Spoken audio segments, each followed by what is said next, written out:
so many questions about what is the federal government doing. Do you get the anger that is out here? How concerned are you about the front line? You don't believe that there's a racial divide here? Looking back, as president, did you tell the story of race in America enough, do you think? All the places I've been and all the things I've seen, all the people I've talked to, I carry with me.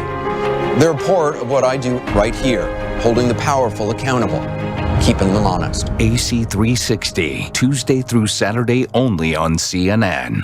Save time and shop online at the SMC Hub, San Miguel Corporation's e-commerce platform that delivers your groceries and more straight to your door. It's easy to order. Step 1. Choose your delivery location. Step 2. Check out your most trusted San Miguel quality products and add to cart. Step 3. Choose your payment method and check out.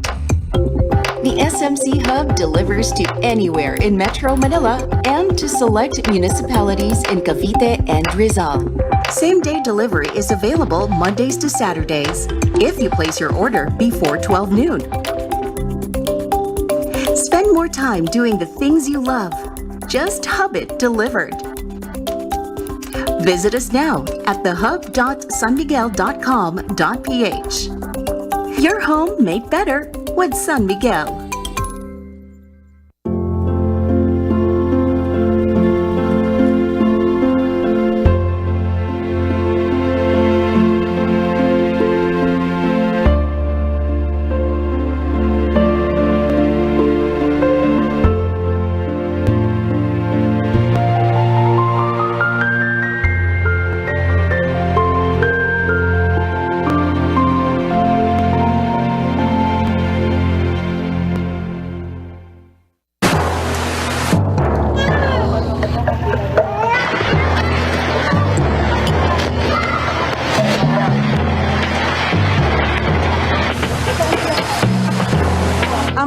Residente ay stranded pa rin. Lahat halos ng mga bahay dito ay sira. Lampas tao na yung tubig. Overnight thinking, binantayan din natin ang sitwasyon. A portion of the Arten Bridge here in Navotas was destroyed. Nakikita sa likod ko ngayon, malakas na yung agos ng Banano River. Talagang nagbuhos ng napakatinding ulan. Ang resulta, lagpas taong taas ng baha. Agabi takot na po kami. Ilang minuto lang po na ang taas na po ng tubig. Merong mga outsiders na nananamantala. Wala pa nga rin daw tumutulong sa kanila. Kahit yung mga bahay dito sa paligid, lubog na sa baha.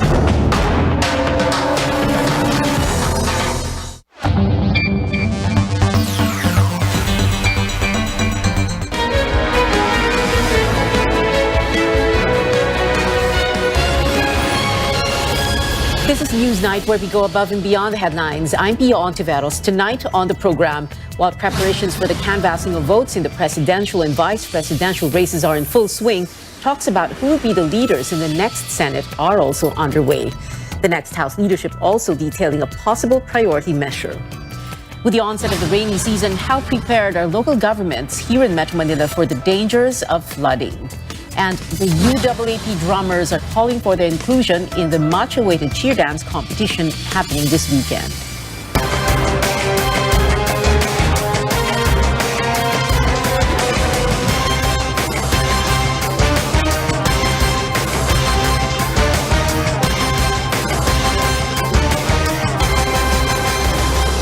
A day after the Commission on Elections formally proclaimed the 12 winning senators, the question has cropped up: who will be the next Senate President and leaders of the upper chamber? Amer Santos reports. Senate Majority Leader Mig Zubiri confirms he's in the running for Senate President. At the sidelines of the proclamation of new senators on Wednesday, Zubiri said a recently formed bloc wants him as leader, but they don't have the numbers yet. They need at least 13 votes. Zubiri believes he's ready for the job, having been majority leader thrice, who mastered the Senate rules with the ability to build consensus. But he says it's anyone's game for now. It could be Senator Cheese, it could be Senator Sherwin, it could be Senator Villar.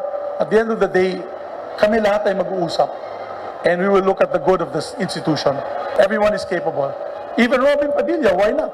Eventually, yung lahat ng grupo ng tumatakbo will be part of the supermajority. So, we'll all be together. Senator Sherwin Gatchalian has publicly declared his interest in the Senate leadership. Senator Cynthia Villar said it's too early to talk about it. No word yet from Senator-elect Cheese Escudero. And returning Senator Alan Peter Cayetano believes none of them has the numbers yet. If I'm correct, none of them have the 13 or more right now. And pare-pareho sagot ko sa kanila, I'd like to remain independent. So I'm actually not engaging. Re-electionist Joel Villanueva defers any decision, remaining open to join the minority. First-time lawmaker Raffy Tulfo has not made up his mind on who to support, but he is determined to be part of the majority. May mga nagkipag-usap na sa akin and they were inviting me to join their group para sa Senate presidency. Senator Risa Ontiveros, the lone opposition candidate in the Magic 12, is now laying the groundwork for the minority.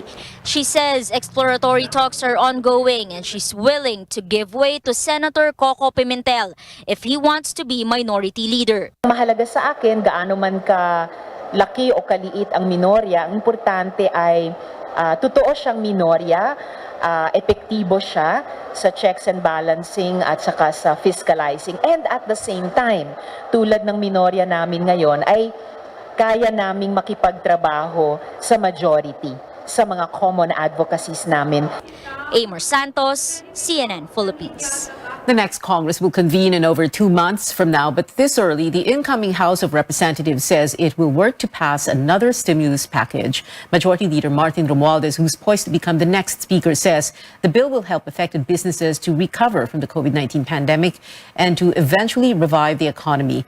Under the Duterte administration, Congress was able to pass 2 stimulus packages known as the Bayanihan to Heal as One and the Bayanihan to Recover as One.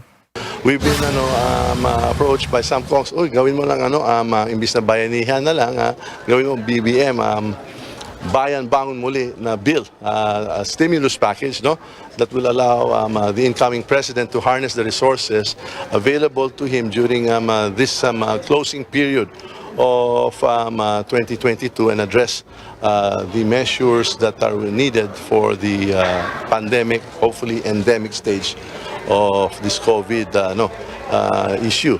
And of course, to harness whatever remaining resources to stimulate the economy and to reinvigorate it for the better of all. Romualdez is the first cousin of presumptive President Bongbong Marcos. When asked about a possible conflict of interest, Romualdez stressed the speakership is a position elected by fellow congressmen. Well, COMELEC looking to proclaim winning party list groups next week, but which of them are getting the most seats in the House of Representatives? Paolo Barcelon tells us more live from the COMELEC Command Center in Pasay. Paolo, how does the party list race work again? Well, Pia, party lists that attain at least 2% of the total votes cast for the party list elections will get 1 House seat. Based on the latest Canvass report, that is report number 7 released by the COMELEC, only 6 party lists so far have reached or went over the 2% mark required by law. These are ACT CIS, One Rider, Tingog, 4-Piece, Ako Bicol, and Sagip. This means these groups now have 1 guaranteed seat in the lower house. Due to a 2009 Supreme Court ruling, there are 2 more stages needed to determine which party lists will gain more seats. The second stage involves determining which of these party lists with guaranteed seats will get 1 or 2 additional seats. Once the top-ranking party list reaches a total of 6% or more, it gets 3 seats in Congress. The third and final process will involve selecting which party lists will be able to fill the 20% seat quota mandated by the Constitution, even if they don't reach the 2% mark. The COMELEC assures all 63 party list seats will be filled up. The COMELEC Unbanked decided to wait for votes from Lanao del Sur before proclaiming the winners. The target date, May 25. Ang kino-consider po natin sa Lanao del Sur ay 685,643 pa. That's the reason why we had postponed and rescheduled kasi nga po it's 685,000. The COMELEC is optimistic to reach its target proclamation date, hoping that the 1,991 votes from Shanghai, China will no longer affect the party list proclamation. Now, Pia, only 2 representatives from winning party lists will be allowed at the proclamation. The venue will be determined by the Commission on Bank. Back to you, Pia. Paolo, how is the poll body working now on getting candidates to file their statement of campaign expenditures? Well, Pia, COMELEC spokesperson Rex Laudianco earlier reminded candidates, including those who withdrew during the campaign period, to file the SOSE form or their statement of contributions and expenditures by June 8. That is 30 days after the election. This is to check whether or not they followed campaign finance laws. Presidential and vice presidential candidates are allowed to spend 10 pesos per voter. Candidates with a political party are allowed to spend 3 pesos per voter, while their parties can spend 5 pesos per voter. Independent candidates, meanwhile, are allowed to spend 5 pesos per voter. So what does this mean? For national candidates with over 65.7 million registered voters, around 657 million pesos may be spent by them, with another 328.5 million from those with political parties. Now, the poll body says failure to submit these documents may result in penalties. If you don't submit your SOSE twice in a row, you may be perpetually disqualified from holding office, or you cannot assume office. Assuming you're a winning candidate and you don't submit your SOSE, you can't assume the office that you've been elected in. Pia. Paolo Barcelon there reporting. There are physical and political boundaries between the 16 cities and 1 municipality in Metro Manila, but this does not apply to floodwaters. And now the rainy season has just begun. Stanley Gaheta tells us about the government's preparations. Intermittent rains associated with the southwest monsoon have started to affect Metro Manila and the western sections of the country. Just how ready are the local government units in responding to the dangers of flooding? Marikina, a flood-prone city, started some dredging activity in Marikina River immediately after Typhoon Ulysses hit in 2020. We're trying to widen and deepen the river, to deepen it para ma-maintain yung 21 meters na depth ng Marikina River, na ideal para ma-maintain yung required velocity ng water current. The Metro Manila Development Authority is rehabilitating different pumping stations in NCR. Meron tayong World Bank funded project na nagre-rehab currently ng around 10 pumping stations natin. Pinapalitan na po yung mga luma na mga pumps na 30 plus years na ang edad at medyo mahina yung capacity. Aside from the billion-peso World Bank-funded project with DPWH Unified Project Management Office, Artes adds, there are other MMDA efforts to help address the flooding problem.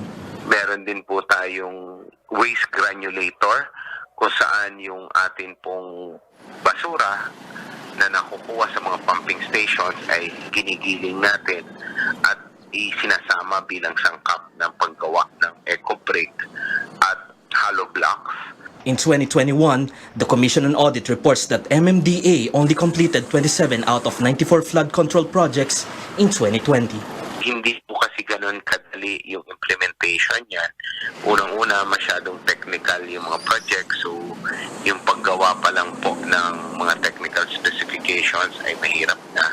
The Department of Public Works and Highways, NCR, says about 40 flood control projects are focused in Kamanava area, particularly in Malabon and Navotas. 32 of these are ongoing. Natapos tayo ng Kamanava dahil nga proactive yung approach natin. Nakuha pang nag-transfer sa mga less flood prone area. Authorities insist any project to address flooding won't be successful if people will continue throwing their garbage improperly. Stanley Gahete, CNN Philippines. When Newsnight returns, will the proclamation of the President and Vice President push through next week? For now, yes, but the High Court wants Bongbong Marcos to comment on a petition to cancel his candidacy.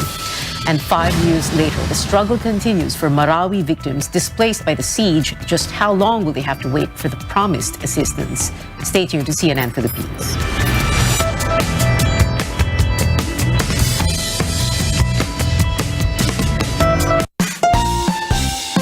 Fried chicken? Timplang happy. Tocino? Timplang magandang gising. Inasal? Ito, medyo timplang umuusok. Galit-galitan. Spicy? Timplang hot na hot. With easy-to-cook Magnolia Chicken Timplados. Iba't ibang sarap ng chicken, kaya. Ikaw, anong Magnolia Chicken Timplados mo? Iba't ibang easy chicken sarap. What makes a nation grow? Every day we see them. The providers, the traders, the movers, the doers, and the go-getters. Each play their part, whether big or small, in creating a better life for all. Whichever your role may be, we're right here for you. We are Land Bank, and we are here to make this nation grow.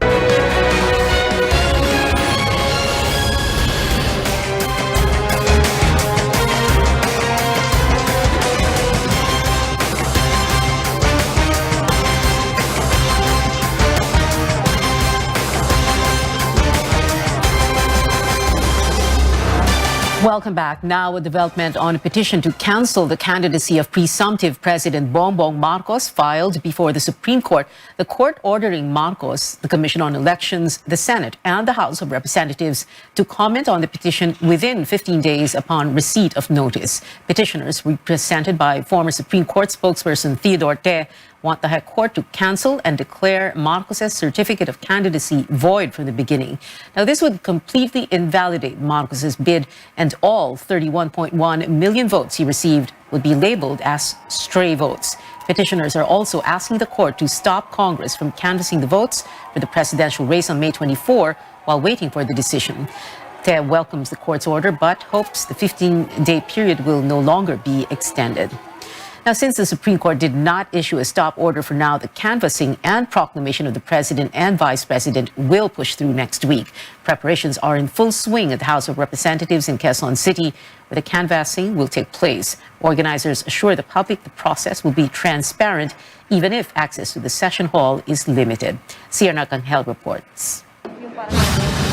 They are working double time here at the Session Hall of Batasang Pambansa in time for the start of a joint session of the Senate and House of Representatives on May 24th.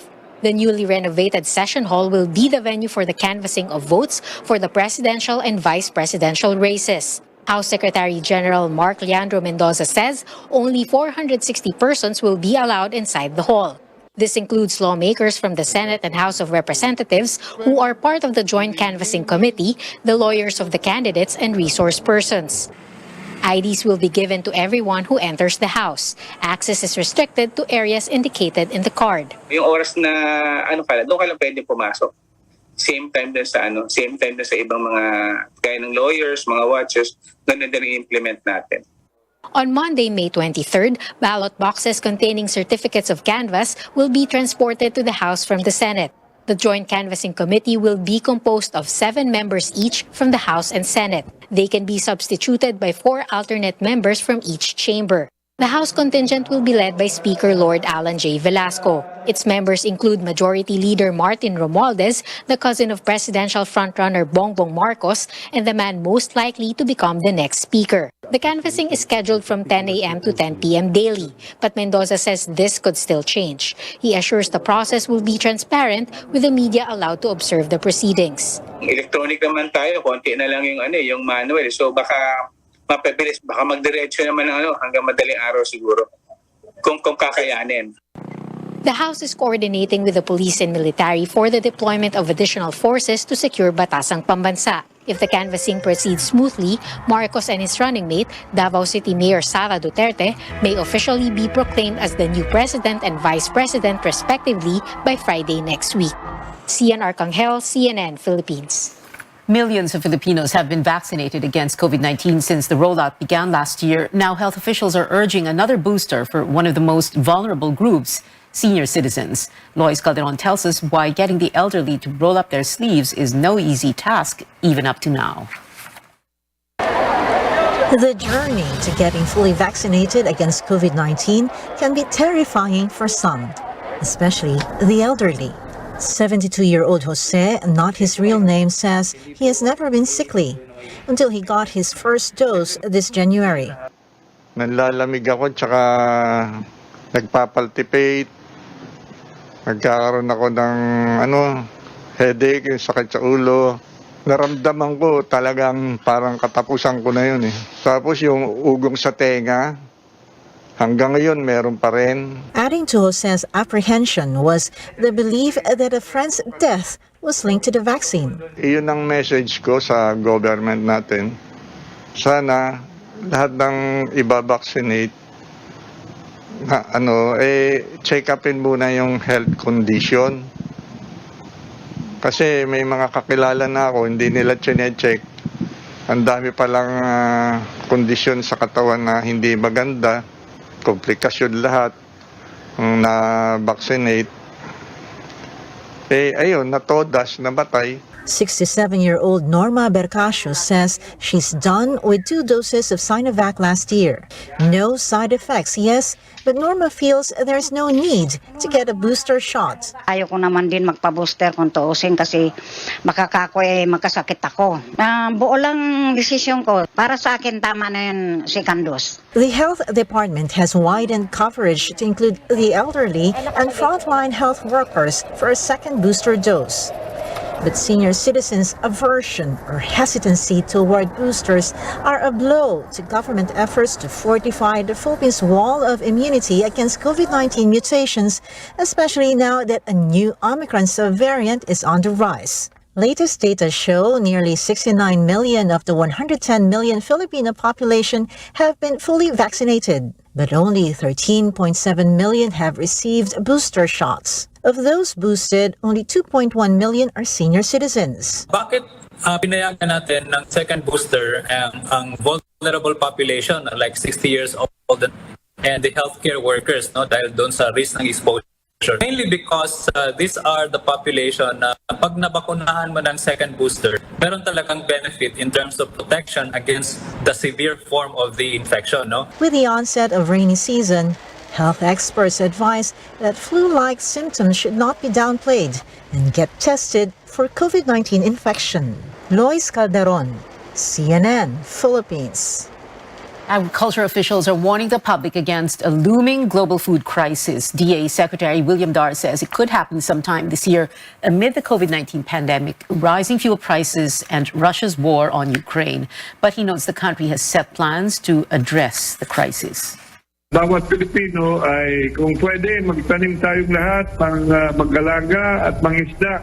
Kung may paraan na dadagdagan natin yung mga production ng ating mga magsasaka at mga mangingisda ay we have also to do it. That's why tayo ay nagwa-warning at gumagawa din ng paraan para makapaghanda tayo na isagawa natin lahat itong plano. Dar says the country's food supply is enough for now. The tuna industry also facing a crisis. CNR Arcangel returns and tells us rising fuel costs is hurting tuna fishermen even more, on top of other factors such as the pandemic and climate change. The sun has not yet risen, but the fish port in General Santos City is already bustling with activity. Fishermen unload tuna from their boats as buyers stand beside long steel tables. In a matter of minutes, the fish are weighed, then graded to check if they are suited for export or local sale. Not all of the boats docked at the port were from Mindanao. Fishermen like Dodong Patino traveled all the way from Antique to sell tuna at a higher price. Dodong says the search for tuna has taken him and his crew months. Their fishing grounds span the entire West Philippine Sea and even the Sulu Sea. Distis na lang kasi yun talagang buhay. Kapag doon ka sa amin, mura talagang isda doon. Kasi walang mga malaki mga broker. Yun, mura lang ang tuna. Dito talaga kami kapag season na sa tuna, dito talaga kami.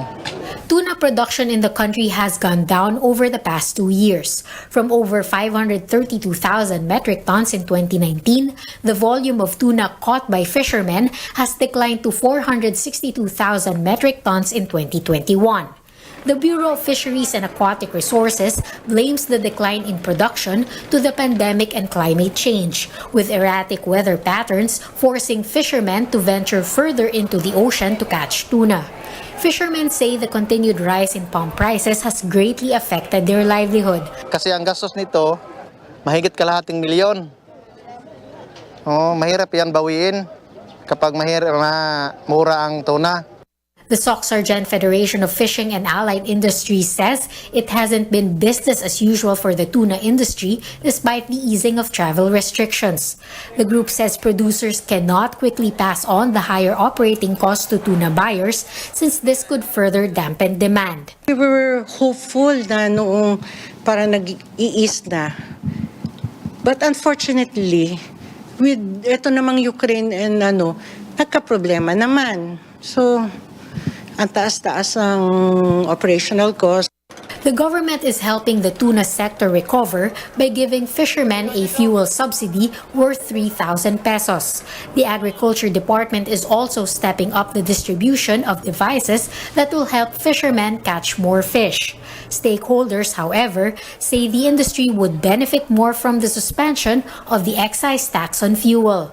Stakeholders in the tuna industry are hopeful their sector will be given greater priority under the incoming Marcos administration. In the meantime, fishermen like Dodong will have to stay longer at sea just to earn enough to feed their families. Cian Arcangel, CNN, Philippines. Displaced victims in the Marawi siege may have to wait a little longer before they can get individual land titles because of legal issues flagged by the Commission on Audit. George Quiles tells us the story of one survivor who just wants his own home after waiting for 5 long years. For Abdul Jalid Madid, the past 5 years without a permanent home was a struggle. After the Marawi siege in 2017, his family had to make do with living in evacuation centers, temporary relocation sites, and even sought refuge in houses of relatives. Mahirap kasi walang permanenteng trabaho kung hindi ka talaga magsikap kung anong ikakabuhay ng pamilya mo. After a long wait, there's a place he finally calls home after receiving a permanent house from the UN Habitat. His name is now literally written on this wall. But something bothers Madid. Madid and the rest of the beneficiaries have to wait a bit longer. The Commission on Audit has recently observed some legal issues with the title of the land where the permanent shelters were built. Hindi rin kami nawawalan talaga ng pag-asa na ito ay masasucess din na in the proper time makukuha namin talaga yung individual titulo ng aming mga bahay. The Social Housing Finance Corporation, a government-owned and controlled corporation tasked to procure the land, says there are ongoing legal actions being taken to address the issue. We all sat down and selected the appropriate land for this project. And these are the lands with least legal problems. And when I say the least, meaning it is really feasible for us to cure it and to fix it. If we will wait for the actual transfer of title, it would mean that all these houses will not be built. So it's like dumb if you do or dumb if you don't. So we have to do it, even though there is no title yet. As of now, the HSFC has paid only 25% of the total land cost. The seller needs to provide other documentary requirements to be able to receive the rest of the payment. From Marawi City, George Cahiles, CNN Philippines. Coming up, days before the much-awaited comeback of the UAAP cheering squads, drummers are appealing to the board to let them join the showdown. This is Newsnight here on CNN Philippines.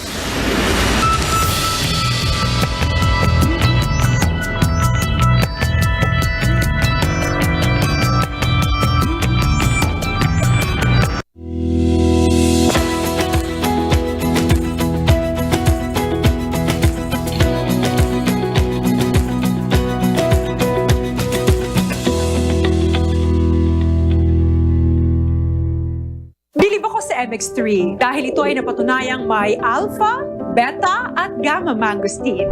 MX3 capsule helps avoid pain discomfort para iwas sakit. Tested and proven na low sodium, cholesterol-free at fat-free. Dito ako sa tunay, natural at original. MX3. Mahalagang paalala, ang MX3 capsule ay hindi gamot at hindi dapat gamiting panggamot sa anumang uri ng sakit. LG OLED Evo, self-lit pixels, delivers deep black and true-to-life colors. Light up your world with the best TV technology in this era. LG OLED Evo.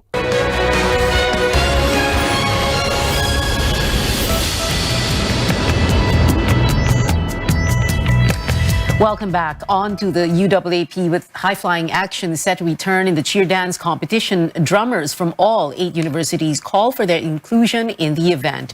In a joint statement, they asked the UAAP board to reconsider a decision prohibiting drummers.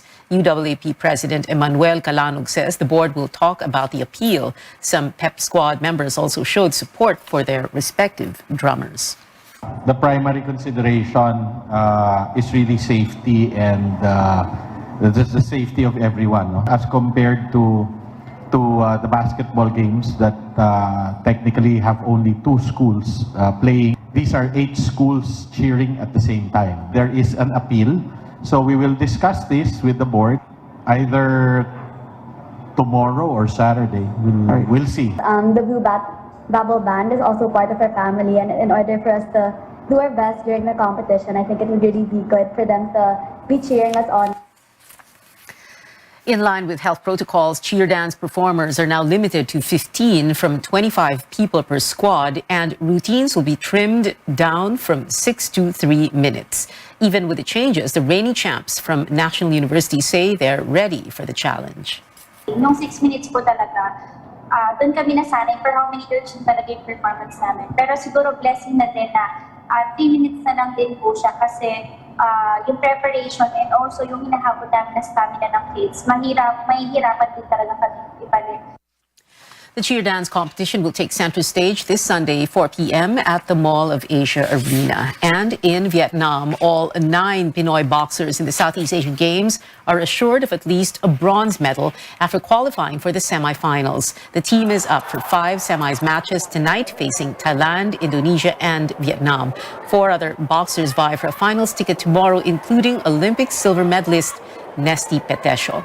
In bowling, Merwin Tan bags his second gold after topping the men's team of 4 event with Christian Lee Chanco, Ivan Dominic Malig, and Patrick Neil Nuki. It was both a gold and silver medal finish for wushu athlete Agatha Wong this year. Agatha told CNN Philippine Sports Desk that she set low expectations for the Vietnam event since she trained less amid the pandemic. The Philippines has dropped to 5th place in the rankings after host Vietnam, Thailand, Indonesia, and Singapore. The country's medal tally is at 163. 39 of those are gold.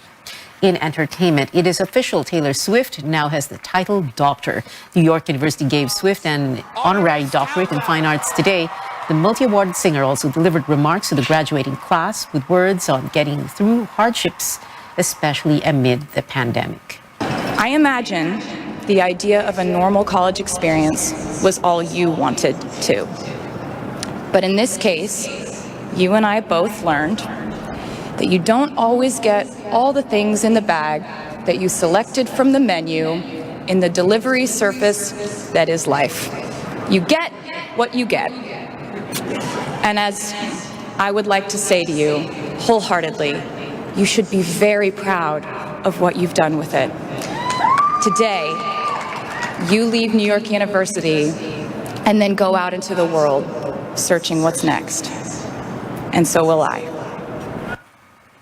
Vice President Leni Robredo's youngest daughter, Jillian, who also graduated and who is also a Swiftie, gushed over Taylor's appearance. Jillian graduated with a double degree in mathematics and economics. Robredo's family, or her mother and sisters, were at the ceremony.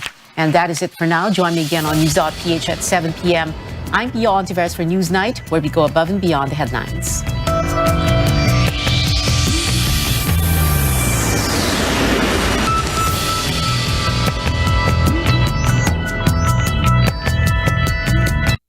This program is brought to you by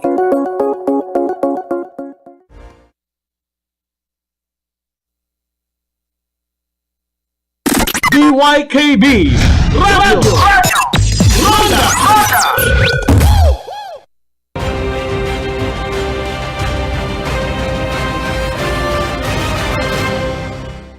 This is also a classic case of political gaslighting. No? It was such a horrible sight to see a table of men publicly attacking a lady. No? And, it's really bad optics for them. No? And it sounded horrible. Welcome back to Politics as Usual. I'm Pia Ontiveros. Still with me here in the studio, Gilbert Luenco and Richard Hederian, and via Zoom, Buddy Zamora and Barry Gutierrez. Gilbert Luenco, your campaign is claiming if Isko withdraws, then his votes would most likely go to BBM. Talk to us about those numbers and that study that you did, yung mga second preference. Kung Yes, sabi. we had a study prior, few weeks before, months before, studying about the aspect of withdrawal, but it's not supposed to be public. But we made the study if ex-candidate withdrew, where would the votes go? And we found that if we withdrew, majority of our votes will go to BBM. And Majority meaning what percent? around 80%. 80. 80. Okay. That will This was when? How many months ago? we did it a few months ago, I think then a few weeks ago, around 2 weeks ago. Okay. And Pareho then, pa rin? Pareho pa 80%? rin. Around 80% of us will go, or of our voters will go to BBM. Okay. And if we drew the margin between number one and whoever was number two would actually increase. Okay. But if Lenny withdrew, the majority of our votes will of course go to either ours or the other candidates, but never to BBM. Other candidates meaning Ping, Manny. Paying Manny and us, majority. Did you have the division for that? Like which percentage? goes to- What we had was majority would go to us, around I think 30% at that time, before this, of course. Yeah. And then, but the important aspect was whoever was number two, the lead between the number one contender would go down to 16. So I think this percolated within the mind of our candidate also that 16 kung si Isko ang number 2. Yes. And kung si Lenny?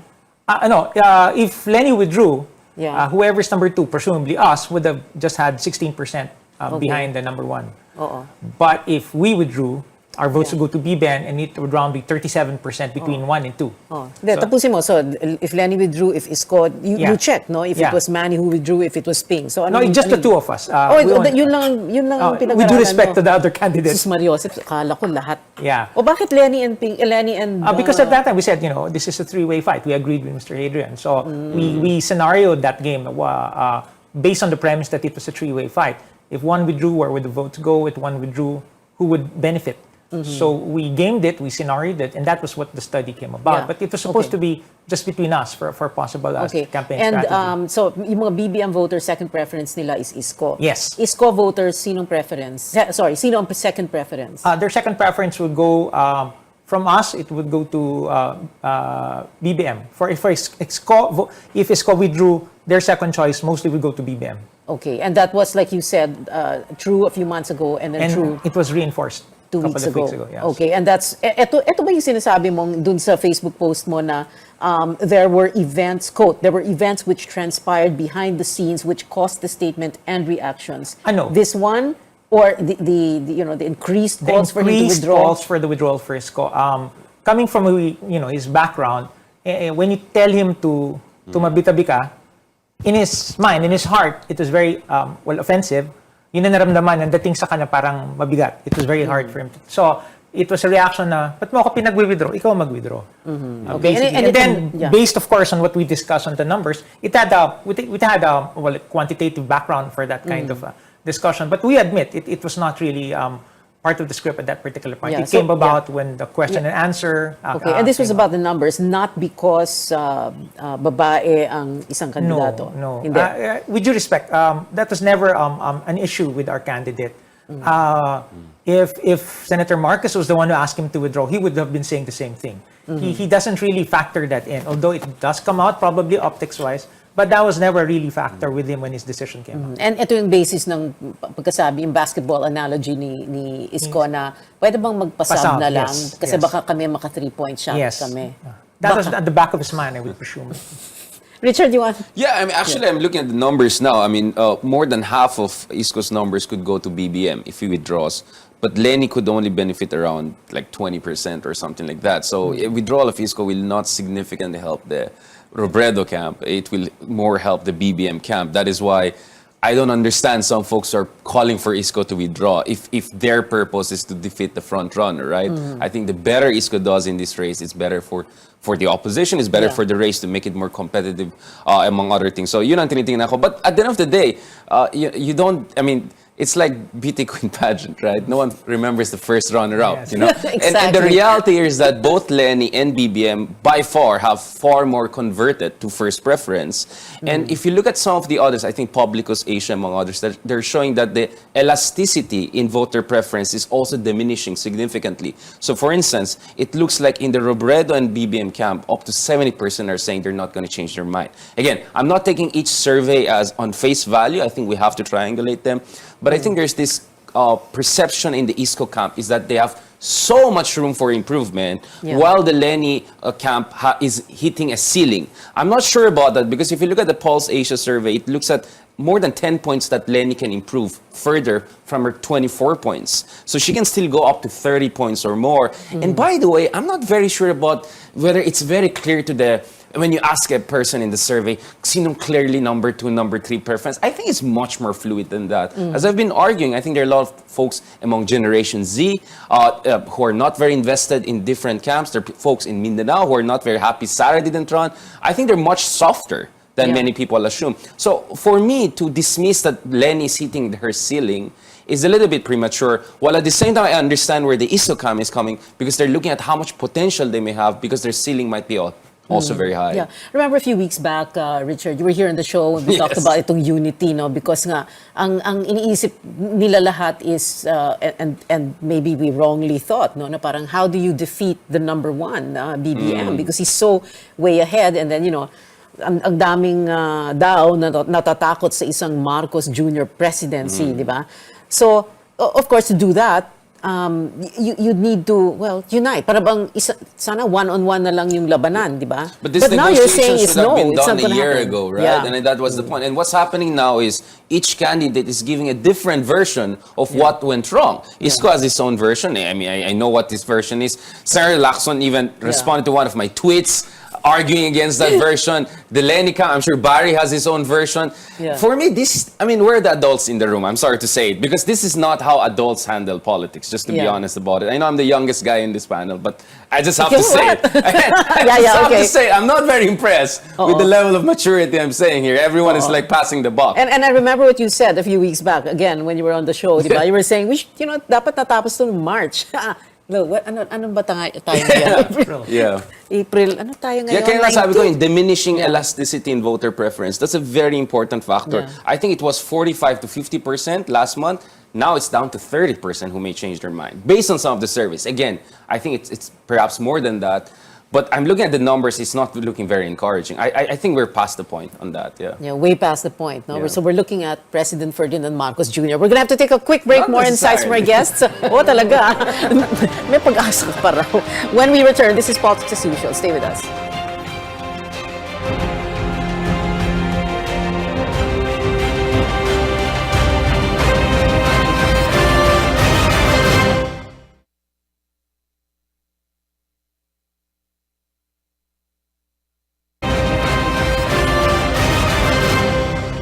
It's a big challenge, and had they decided to unite and support a single candidate, it would still be challenging, but it would be attainable. No?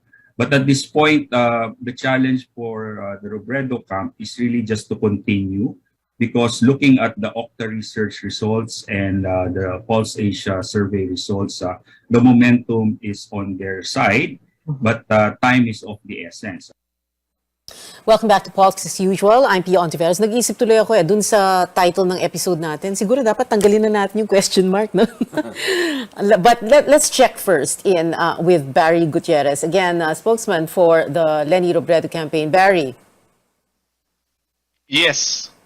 Yeah, well, Richard and Gilbert had already said a mouthful, so I'm sure you want to jump right in and respond. Go ahead. Go right ahead. Well, first, I feel compelled to agree with Richard because I don't want to be confused with one of the non-adults in the room. But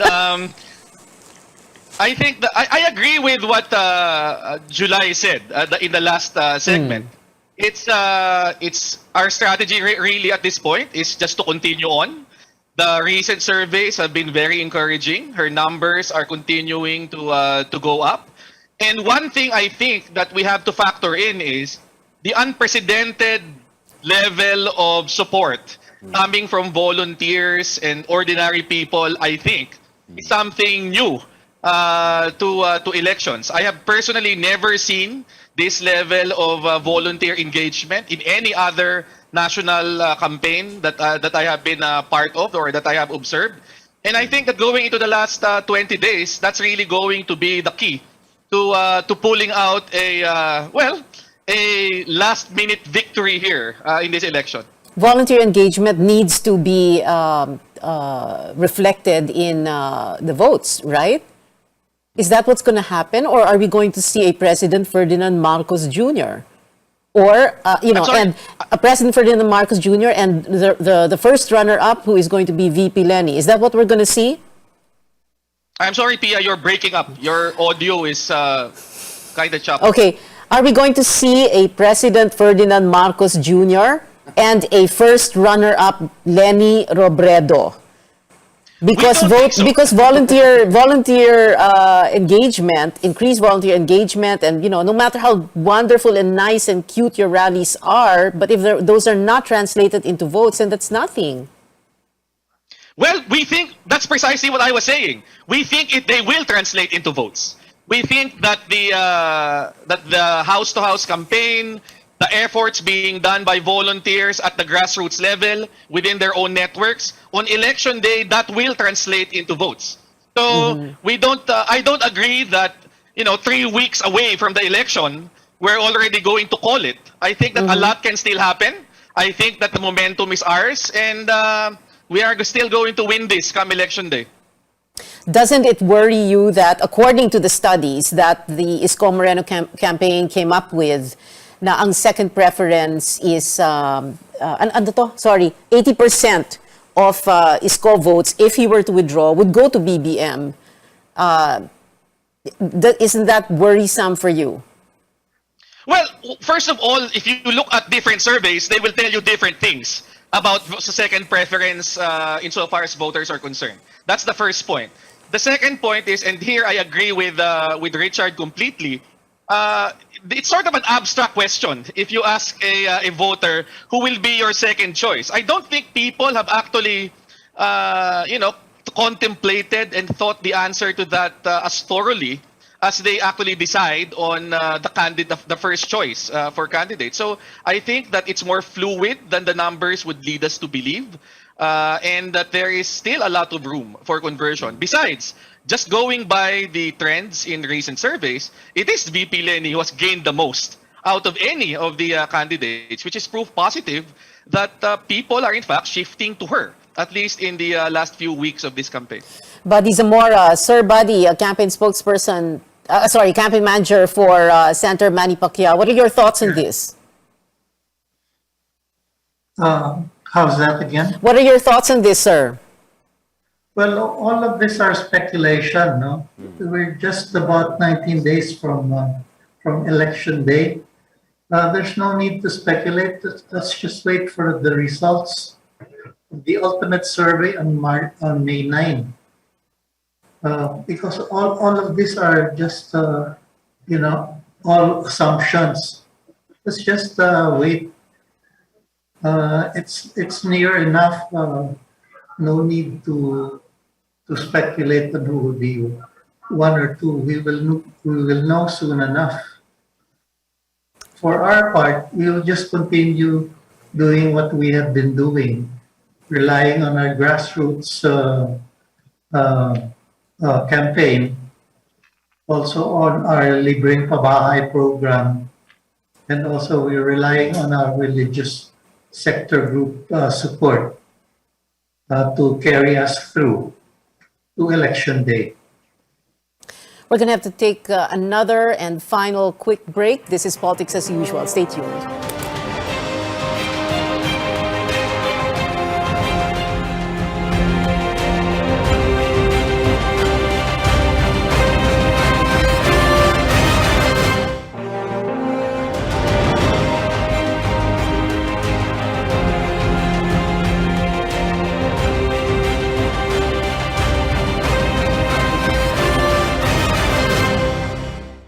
That is pure speculation, no? Because even if they win, there will always be that possibility of political instability.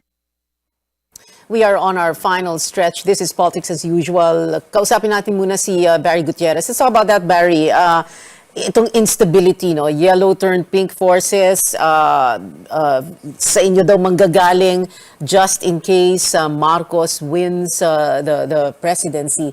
Can you speak to that? Well, first of all, the fact that it was raised at all in that press conference, I think, was highly irresponsible. They were responding to a supposed quote that was completely fabricated, completely false, something that the vice president never said. Yeah. Like all the other candidates, we are committed to having a orderly, honest, clean elections. That hopefully the results will be clear and uncontested. That's why we are monitoring all these all the news that has come out recently regarding supposed problems with the data breach of Smartmatic. But rest assured, if there's going to be trouble here, it's not going to come from our camp.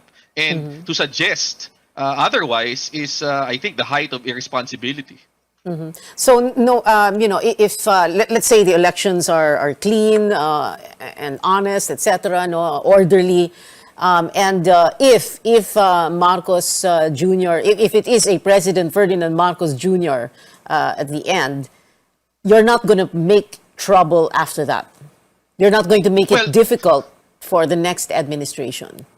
Well, let's be clear. That's a very, very hypothetical circumstance because we feel that VP Lenny will emerge the winner in the end. But if, in case she isn't, and so long as the elections are credible, they are honest, then clearly we won't be the ones to start anything here. I think that we should all be united as a people, and all the camps should actually be saying the same thing, that we should respect the results of the election because that's how democracy works. Sometimes the person who gets elected is not the person you want, but we just have to respect that and expect that that person will become a president for everyone. Richard? Yeah, I mean, for me, one of the strange things that I'm not very comfortable with is these accusations that the opposition could be involved in kind of rigging the elections and all, which is completely preposterous because it's the current administration, right, which is handling it, not the opposition. So if there's anyone who should be concerned, it's probably the other side. I'm not saying there's a problem. I'm just saying if there's going to be concern, logically it should come from that side. The other thing that is making me very uncomfortable about this race is that unlike the previous elections, we don't have the two authoritative survey agencies regularly coming out. So remember, in the previous elections, you had SWS and Pulse Asia. They had media sponsorship.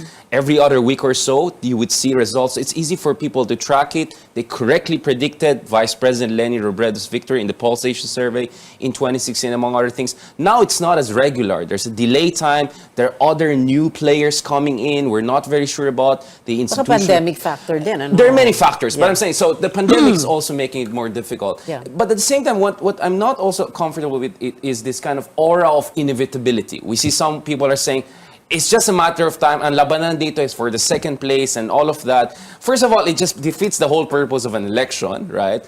And more than that, it creates this kind of expectation that if anything outside that happens, then automatically something went wrong, right?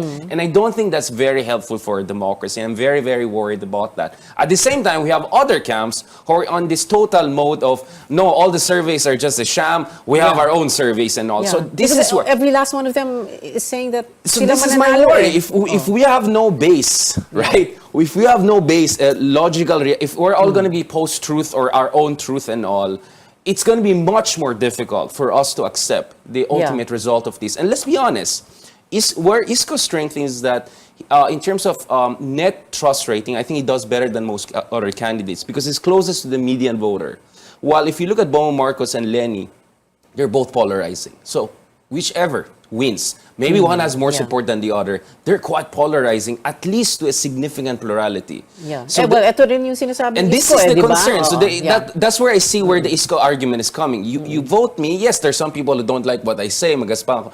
But the median voter, the 60%, let's call it, are going to be okay with me. Yeah. I'm Yung not ayaw as kay Marcos, polarizing yung as the others. yung ayaw sa Especially before Pinklawan, press oo. conference, I think he was not as polarizing. That is what I'm saying. Especially before the press Yes, I conference. So think now that- he is polarizing. I don't know, but it's let's not see, helpful. no? I'm just saying it's not helpful Yeah. to him, and I think also to the race. Yeah. Yeah, okay. Well, you know, a few weeks ago nga, when you were here, di ba, ang pinag-uusapan natin, dapat kasi may runoff elections. Ang hirap ng ganito, 10 kandidato mo.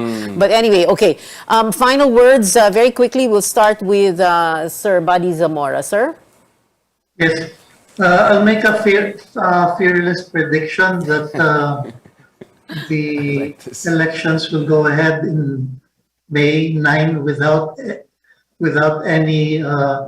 anybody backing out from the race. So there are 10 candidates we have for president. All will remain running until the very end. That's my fearless prediction. And what we're hoping for is we will be the dark horse to perhaps win over the perceived number 1 and number 2. Well, yeah, everyone else is saying they'll be the dark horse. Thank you so much, Sir Buddy Zamora. Let's go to Barry Gutierrez. Final words, Barry. Well, I agree with Richard. It's too early to call it. The latest pulse survey actually was conducted in March, so it's almost a month out of date.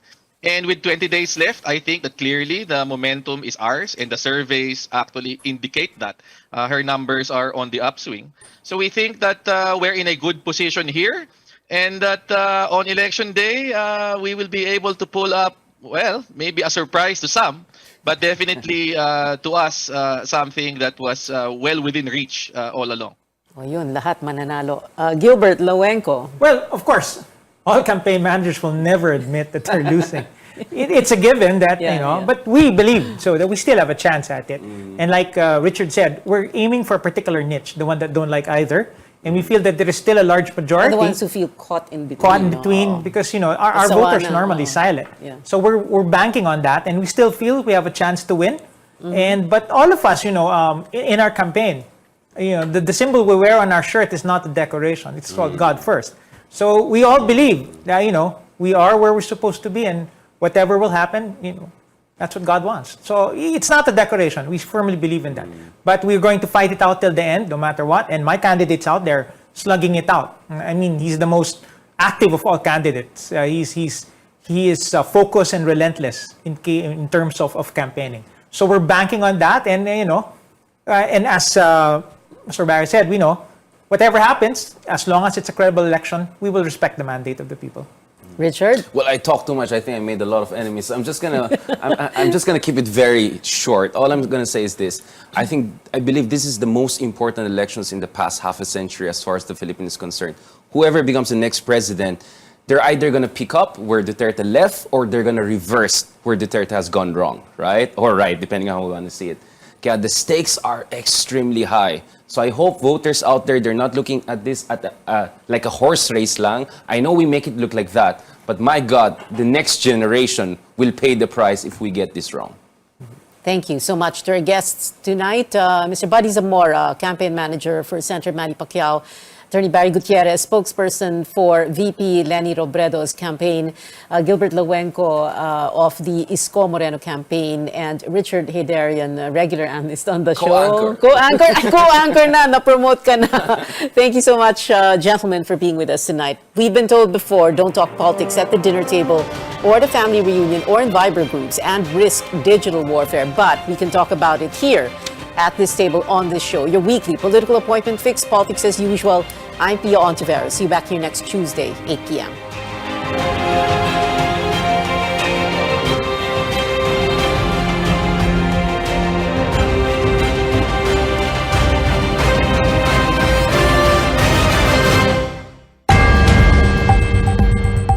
get ready to rumble!